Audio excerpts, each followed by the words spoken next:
Welcome, Alistair. Welcome to Leadership Inside Out. It's a joy and a pleasure to have you on the podcast today.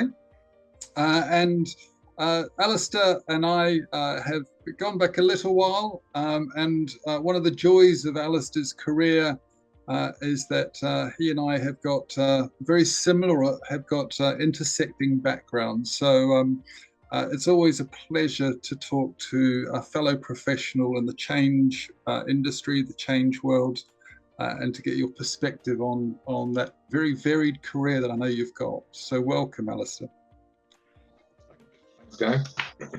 Pleasure to be here. Thanks for the invite. Alistair, so we were talking just before we started, and please, can you introduce yourself, introduce your background and where you've come from, and let the listeners know what brings you here today? Yeah, so I'm Alistair Kay. I'm a change and transformation consultant. Been doing this for quite a long time now. I get a bit worried about saying it out loud now, but over 25 years, it just seems to have flown by. And I've been working in change all that time, from a relatively junior position as my first role was a change manager, I think it was called, and I knew nothing about it. I was just thrown into it. And then I've developed over the last 25 years into developing target operating models for large organizations. So, but it's something that I really enjoy doing. I've always enjoyed doing it. I've seen the growth and the understanding of the technology over the years. I've worked with some amazing people, delivered some really critical projects, had lots of problems along the way. I now, looking back in my career, I did all sorts wrong in the first 5 years. I thought it was great and I was getting mentored and it all looked great and it was exciting. But it wasn't what we should have been doing at the time, I'm sure, now when I look back on it. But it was all a massive learning curve, and I think it's brought me to where I am today, which is hopefully a well-rounded understanding of change and how to actually implement it in a business. Wonderful, thank you. Where did you start? So what took you into that first change job?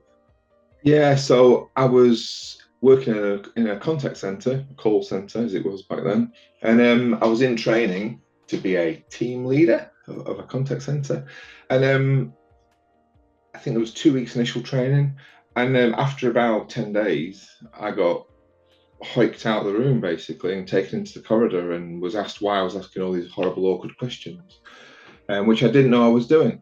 But apparently when I was being trained, I was putting my hand up and asking questions that they couldn't answer. I just had that kind of mind. And then they said, we've got an opening for a change manager. We think you'd be good at it. It's like a business analyst. And I went, okay, I have no idea what that is. No idea. And they said, well, we'll give you a £4,000 pay rise. And I went, yeah, I'm in, whatever, just give me the job. And so I was introduced to change, and then they basically gave me lots of requests that people had made to improve the systems. Bear in mind, I hadn't been trained on these systems. I'd only maybe 3/4 of the way through my training on them. And I could understand them, and I could say, right, yeah, well, this is what we need to do. This is what we need to have. I was very junior. I probably thought I knew a lot more than I actually did. I wasn't trying to be clever. I'd just been hiked out of training, given this role, and I just made a good stab at it, and started to progress. Probably at the time quite small changes, but it's just the way my brain worked. It was that moment. I'd been working probably for about 4 or 5 years in customer service roles, etc. And this was the first job that I thought, actually, do you know what? I like this. This is great. It clicked all the right buttons in my brain. It was analytical. It was logical. Probably didn't have to deal with as many people at that point. I thought, as we all know now, that's not the case. But at the time, it probably was the case. And so it's just something that I naturally took to. But it was due to a trainer who basically was probably sick and tired of me asking all the awkward, difficult questions and just wanted rid of me. Wow. Yeah, I've got a lot. His name was Russell. Never seen him before. Never seen him again. But yeah, I probably owe him a great debt. And that's interesting, isn't it? That something that happened by chance, by happenstance. 25 years later, you look back with fondness on that career, and I assume still looking forward for some time to come. Absolutely, yeah. I love it. I love what I do. Now I'm designing target operating models for large organizations, and it's a challenge. It's a challenge, and it's always a challenge, but it's an enjoyable challenge for me. I've got ways of simplifying it, ways of engaging people, which is the most critical part. Engaging people and why this is good. I mean, even now, I've got a saying that everyone's up for change. Everyone embraces change. They all love it, right up until the point that it impacts them. They love to watch it. They don't love to be in it, and that goes for everybody, and I include myself in that. But that's just the nature of people. It's always a bit daunting, a bit nervous, and that's what you always have to plan for. The point where people realise, actually, I've got to change what I do now. And that's the critical point. So you plan for that as much as possible. So, wonderful. And if you look back over your career, do you want to take us through, key highlights as you went from that contact or call center into a junior, change business analyst role? Yeah, basically from there, that opened a lot of doors for me, and I ended up, I worked for Capita for a while, and that was a more project-based organization for me anyway, delivering kind of large change programs for an insurance runoff scheme. So steep learning curve, lots of government involvement, lots of lawyers, quite challenging circumstances. About baptism of fire, but I was there for a few years, and then I moved on to what I would say my first global change role when I worked for an international distributor of electronics, where that was my first taste of international change and meeting different cultures and putting some air miles in, flying across the world, which was exciting at the time. I think it's exciting for everyone that starts to do it, and then the novelty soon wears off. But it's really good to understand the different cultures. This is where the people aspects really come in, because there are different cultures, different ways of looking at things, even in one country. When you spread that over several countries, different corners of the globe, it gets even more challenging. But that was a great experience. Really, working in Asia, working in America, gave me a lot more strings to my bow and tools that I knew I needed to get. I didn't have them, and things didn't run the same in America than they did in the UK or in Singapore. They just didn't. But you learn by your mistakes in those environments, and you always keep that. And then this is where, again, through my career, I think I started off from the point where I just discussed where, oh great, I don't have to deal with people anymore, I'm just dealing with technology. And then through my career, it's more and more and more people biased, people focused, until it's almost the technology is the service that people use, which is the way I approach everything now. I approach everything now from a capability perspective. So what does the organization need to achieve? What is the outcome it's looking for? Right. The different aspects of that are the processes. Of course, the processes are the lifeblood of it, but you've got the controls, the people, the technology, and really importantly, the data. 9 times out of 10, it's the data. If we don't have the data, we can't make the decisions. So that all started to come together when I was working in that international organization. Then I went through a few smaller organizations, being a head of business change, being a program manager for some smaller companies. Then I was back into global organizations then, doing target operating models, pretty much full-on target operating models since about 2018. And that's what I've been focusing on. Again, bringing all those ways of working across large organizations, which are wide and varied, and variation is evil in change. Basically, if you want to change something, you always have to change from current state to the future state. Absolutely. There's never one current state. There isn't. There's many different current states. So your change, if you have to measure between point A and point B, there's lots of point A's, and you try and get to one point B. I wouldn't necessarily say that's always the best thing to do. However, that's what people do. So there isn't just any change. There's not just one. There's always several changes within a change. because you've always got different starting points. Well, especially the companies that are taking people like me into their fold, because that's why they're having the problems, because they've got different people working in different ways. And I started to build ways of managing that and controlling that by taking it up a level and looking at the holistic. What are we trying to achieve? What's everyone trying to achieve? We might do it in different ways, but we're all trying to achieve the same thing. If we're not trying to achieve the same thing, we need to have that wider review, that higher review that says, what are we as an organization? I use the analogy of supermarkets all the time, where I say, do you want to be an Aldi or do you want to be a Waitrose? There's nothing wrong with either of those two supermarkets. They both stack shelves and sell food, but they're very different. The user experience is different. And what I find in organizations is half the companies being an Aldi and they're proud that they're low cost, and half the organization is trying to be a Waitrose and they're proud of their quality customer service. And when the two halves meet, they don't necessarily function particularly well together because they're not aligned. Maybe the whole company wants to be a Sainsbury's, which is kind of that middle ground.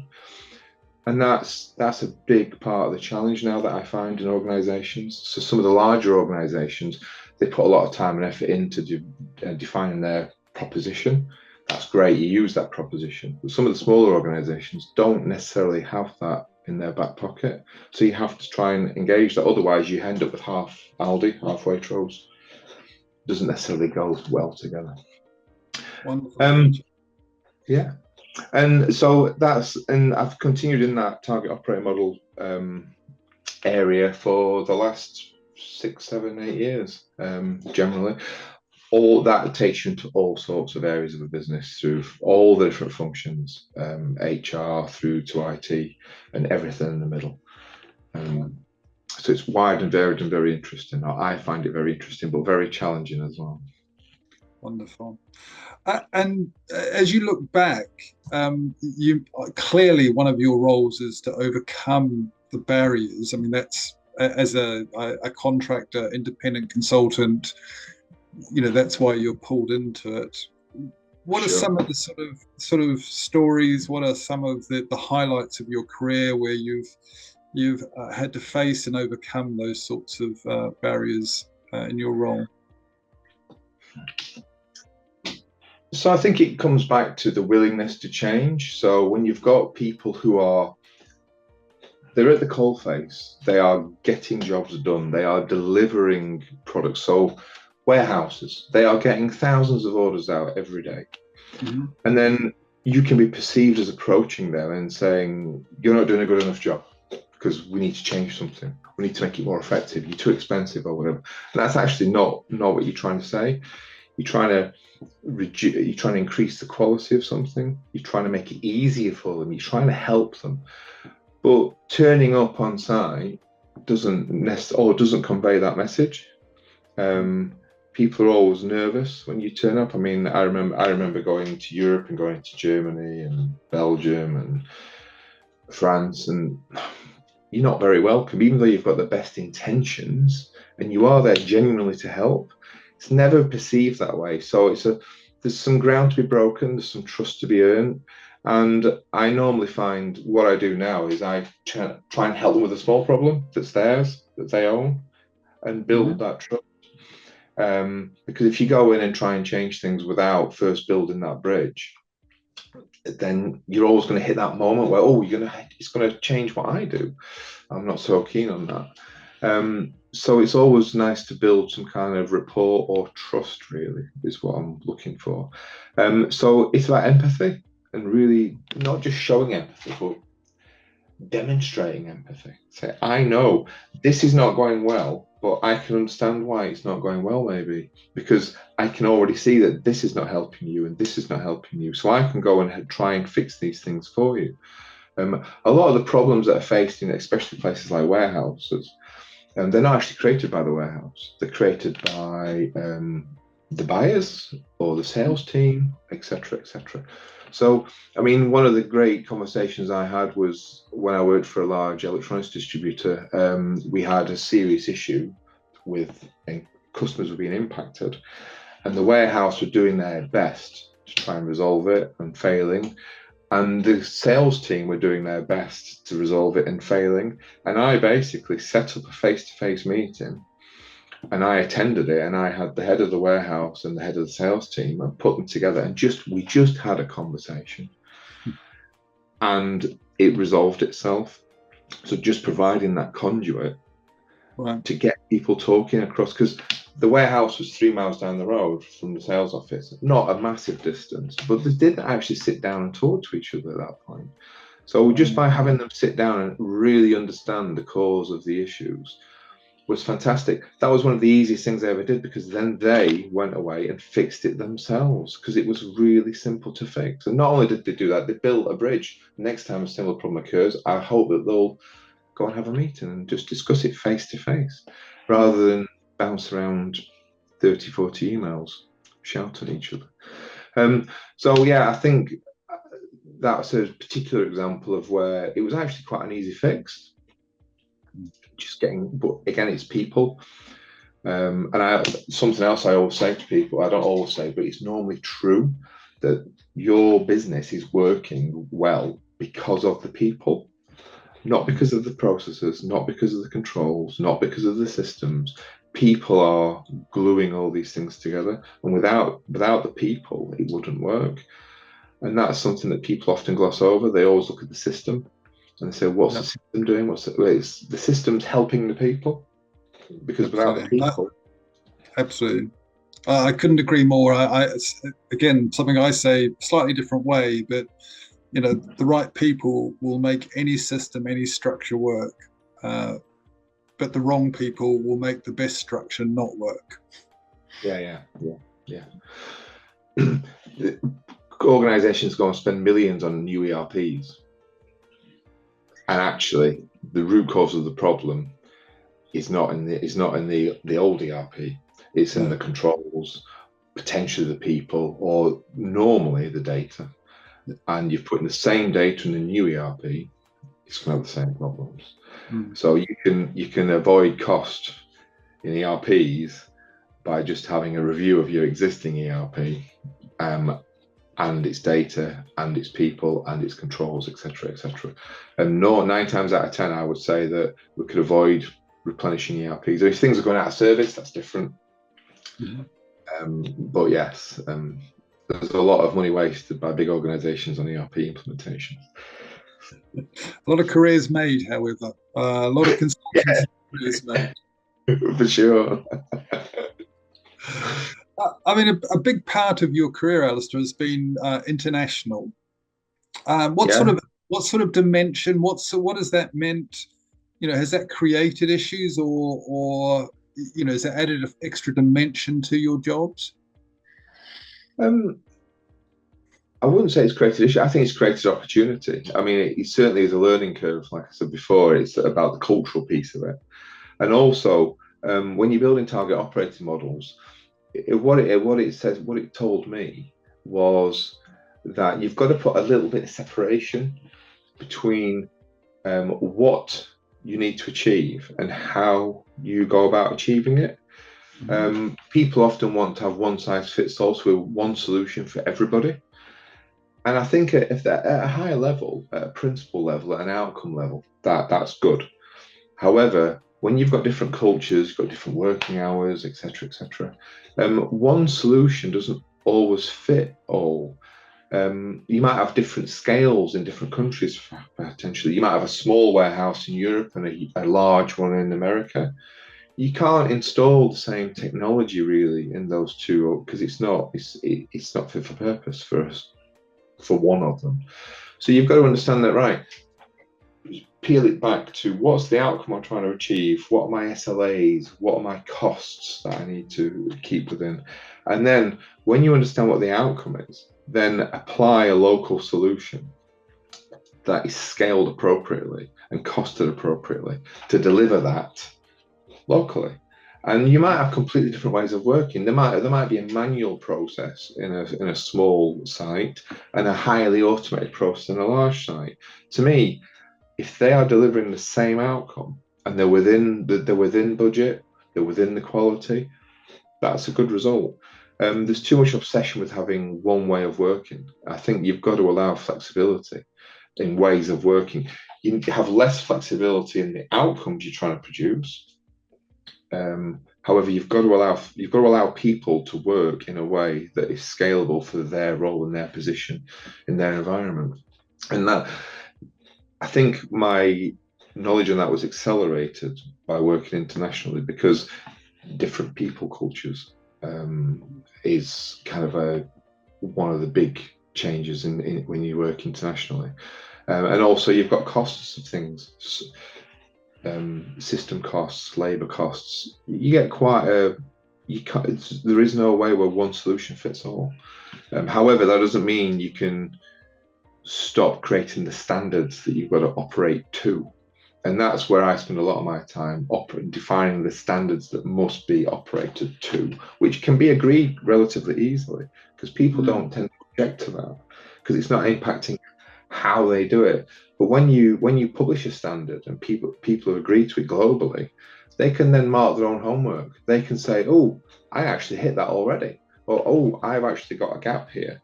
And now we're comparing apples and apples. And then if someone's a high performer in one region and someone else has got an issue in the same area, they can have that conversation about, how do you manage to hit that KPI every month and I don't? And now it might be that they've got different technology which they don't have, fair enough. Or it could just be that they have a different way of approaching it, which could be shared. And more often than not, those conversations are the best conversations. And it's not about how we do it, it's about how we go about producing the outcome. Good advice. Great advice. Yeah. And you've talked a little bit about, dealing with people, especially where they don't necessarily want to change. How do you go about helping people through that process, through that change process? Talk about what they want to achieve. So what are the problems that they're facing? I've got an agenda. They know I've got an agenda. However, it's not all about my agenda. And find out the problems that they are facing, and find that sweet spot. I often call it a bright spot. So you can kind of say to people, what's going really well? What do you excel at? What's going really well? Rather than, because everyone tends to focus on the bad bits. So if you initiate a conversation by saying, what are the problems that you are facing, and how can I help you with that? And by the way, what are you really good at? What can I learn from you? What would you like to show me? Because that's always a good learning curve for me. And I can take that that whether it's relevant here and now or not, doesn't really matter to me. But allowing them to share that and show me how effective they are is a real icebreaker. And it shows a great deal of empathy. And then it also enhances my toolkit to have other conversations elsewhere. And then find where they've got problems and where the scope of my work can intersect. And that's where we can start to work. And that's where I can start to demonstrate effective solutions to some of the problems that they want to be resolved. And then take it from there, and then build confidence, build the faith, build the trust. And then I might end up actually changing the scope of my work on that basis. I am more than happy to do that, because I might have been tasked to do a job that doesn't need to be done. And if I find that, then I will take that on board. A lot of the times people think they're solving a problem, but actually it's a problem that they haven't got.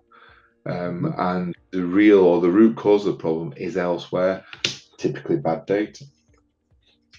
So I'm more than happy to shift the scope of work, or more accurately, it's accurately define the scope of work. And that comes about through having those conversations. Wonderful. And looking forward, where do you see yourself going? What skill sets? What career path is looking forward for you? So I think in the last few years I've realised that I work quite early on in big programs of work. Mm-hmm. And a lot of that is diving and catching things that have not really gone through the tender process or the shaping of the program effectively, or as effectively as maybe you would hope.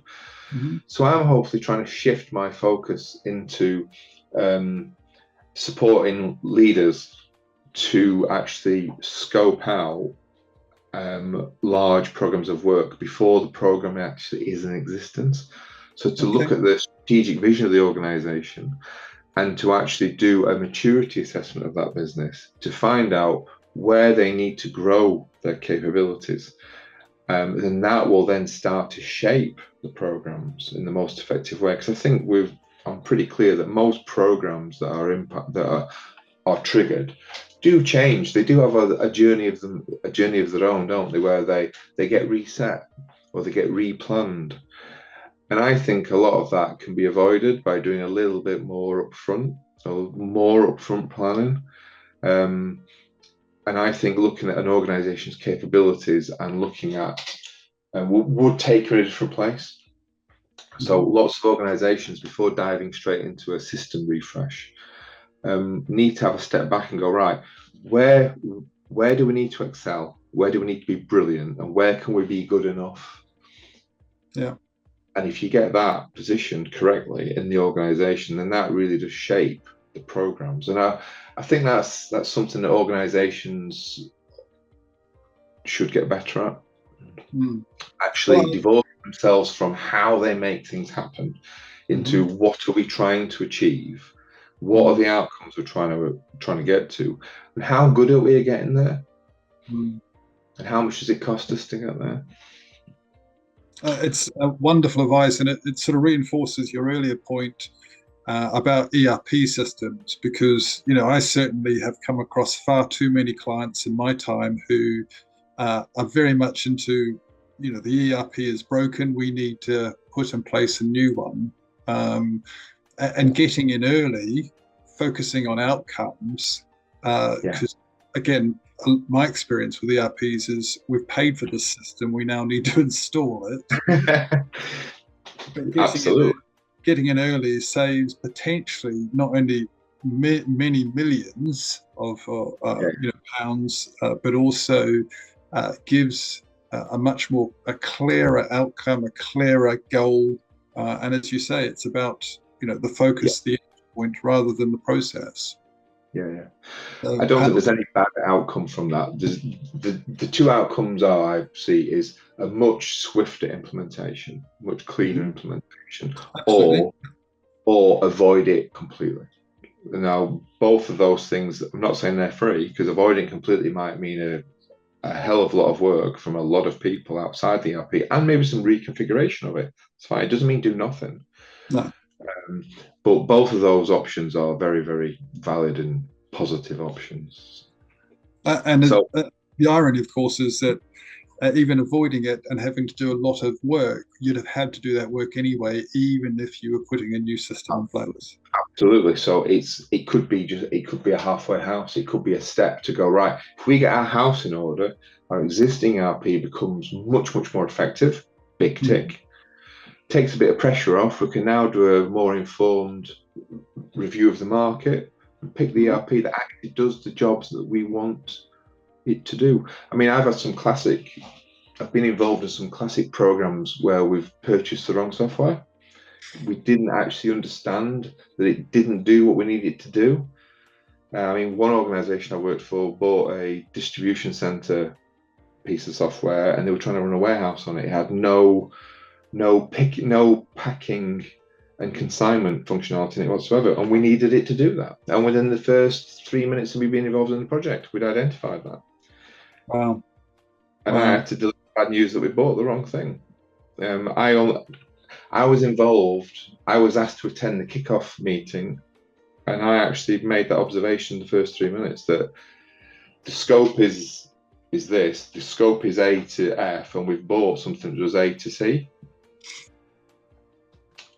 And that would have made you popular. Yeah, I don't think I was the most popular guy in the room at that point, but I was right. And I think there was a lot of embarrassment in that moment, but hey, it is Yes. what it is. Yes. No, That I've was a long not time been. ago. Yeah, I've not been in that quite situation, but I've certainly been working for clients where you've had to backdate justification for the system they've bought, uh, Yeah, just to ensure that people's reputations and egos are not damaged too much. for It's not sure. Yeah, surprising that many people think. yeah. I did learn. I observed people scrambling in many ways to defend, to cover, and that I learned a lot from observing them doing that. That was great. I've had some masterclasses in how to turn bad news into a positive message. I am notoriously bad at. I know that. I'm not a great wordsmith, and I tend to say it how it is, which is good news for many people and bad news for some. Yeah. And it's interesting that you raised that point, because that was going to be my next question. At a very personal level, what sort of skill sets have you developed, have you needed to develop to effectively do your job? I think it's always about the people. I think I am quite a people person, but I'm quite straightforward, and maybe I'm a bit too blunt sometimes. However, I've had to step up my people skills, my engagement skills. I mean, I've always shown empathy to people, but it's not about that. It's just about it's about getting the point across that people are a huge part of the business. And when we talk, it's easy for people to talk about system change or the data's wrong. But when you actually look at users who are having to juggle all this information, you've got to show them a massive amount of respect and a huge dose of empathy, because they are making it work. I mean, we made this point earlier about the people. The business is successful because of the people. But when you go to when all the money's spent on change programs, they're kind of at the bottom of the list. They're just going to adopt it. We've got to make sure they adopt it. Well, you've got to make sure they're engaged in it. That you've genuinely got to make sure they're engaged in it, and you've got to talk to them. Because I've spent hundreds, thousands of hours talking to people who do a job, who perform a task that makes the business wheel turn, and I learn more from those people in an hour than I could in months in head office, and because they can show you where these mistakes occur. So there's a bit missing on the barcode. They have to go and look it up, or something's 100 yards away and they need to get it 20 times a day. We need to just move it, and it's just things like that that really do make a difference. And those things get missed unless you're actually there on site observing these things. I mean, one of my golden rules is that I note things as I observe them when I can, not as they're written down, not as I've been told, just as I've observed it. The number of times I've been in meetings and been challenged about my findings, I've said, look, I was there, this is what I observed, I saw this happen. Maybe it was a one-off, but that's what I saw. It's a very, very powerful message, isn't it? It's Yeah. I've seen it happen myself. Yeah. I mean, I can't remember the exact issue, but I was once in Singapore in a warehouse, and it was to do with returns actually. And the person was processing a return, and they put it on a shelf. And I was trying to follow this return, and I said to the guy, "Okay, so you've done that. I get that, and you've put it on that shelf. What happens now?" And he said, "I don't know." I went, "All right. So what happens?" He says, "I don't know. It just disappears." I went, "Really?" He went, yeah. Honestly, I have no idea what happens now. I went, all right, okay, great. Anyway, I found out later that day that there's a guy at the other side. This was like an open rack. There's a guy at the other side on a bench just leaned forward at some point and took it away, and then went and put it back on the shelf. But they worked 10 feet apart, and they'd never spoken. Wow. And they didn't know each other. It was a comedy moment. So I brought them round and introduced them to each other. They said hello, but he genuinely didn't know what happened to it afterwards. Wow. And I found that bizarre. Anyway, sorry, that was a bit of an aside, but it was a genuine comedy moment in my career working in Singapore, where these two people never spoke, never discussed, didn't know each other existed, and they worked 10 feet between each other. Wow. Thank you. Looking back, Alistair, what advice would you give to your younger self? What advice would you give to, or thoughts or guidance would you give to people looking to follow in the sort of career that you've had over the years? I would say quickly learn that the logic. People talk about logic, they talk about automation and blah blah blah. That's all good stuff, but that's the easy bit. Decisions are made. So if you're a business analyst or a change analyst, or you want to be a project manager, anything like that, it's the decisions that can't be calculated that take the most time and effort. It is about operating principles and policies. So how do you make decisions? So people talk about process all the time. And 9 times out of 10, when people approach me and say, I've got this process and I can't map it. I don't understand it. And I can turn to them and say, well, that's probably because you are trying to map a policy or a principle as opposed to a process. A process is quite easy. You go from A to B, and then you go to either C or D. Yes. Now, how do you know if you're going to C or D? There's a calculation, there's a logic there. Now, is that logic calculated? In which case, that's quite easy. If you've got the data, which you may not have, but what's the calculation? Or is it a principle or a policy that you may have? And if it is, how do you make sure you make the right decision, or the same decision as all the other people that are making that decision? What do you read? What knowledge do you need to acquire in order to make the right decision to follow the strategic vision of the organization? I.e., high service, we'll take return from it. We'll accept all returns, not a problem. Low service, you've got to have the receipt, got to be within 7 days, blah, blah, blah, blah, blah. These are all policy decisions that we go, right, we've got this policy now. That's why it's called a policy. You've got to follow that policy. If it's a high spending customer and they're 1 or 2 days out the return window, we might just let that through anyway. Again, these are policy based things, and the decisions that we make are always at the crux of how we improve things and how we design things. And most of those decisions are not logical and they're not calculated. A person will sit down and appraise them, and that person needs to be clear and aligned to the organization. So I think when you are setting out on that journey, you try and make everything logical, and you try and make it all foolproof, and you try to almost get to an automated state, or I certainly did. And you've got to realize that that's unobtainable. You can't do that, but you have to make sure people have the knowledge they need to make the decisions that you're asking them to make, whether that's calculation or whether it's policy based. And to make sure that you engage with people all the time. I do think there's quiet time required, and you've got to actually process your own thoughts and come up with your own steers. But you've got to keep people engaged throughout the entire process. Talk to the people who actually do the job. Observe the people that actually do the job when you're starting out. Try and work in wide and varied environments, because there's a lot of learning to be had there. I mean, I've worked in sales teams, finance teams, marketing teams, warehousing teams all over the world, and it's just broadened my horizons. I can now piece bits of businesses together quite quickly in my head and understand what works and what doesn't.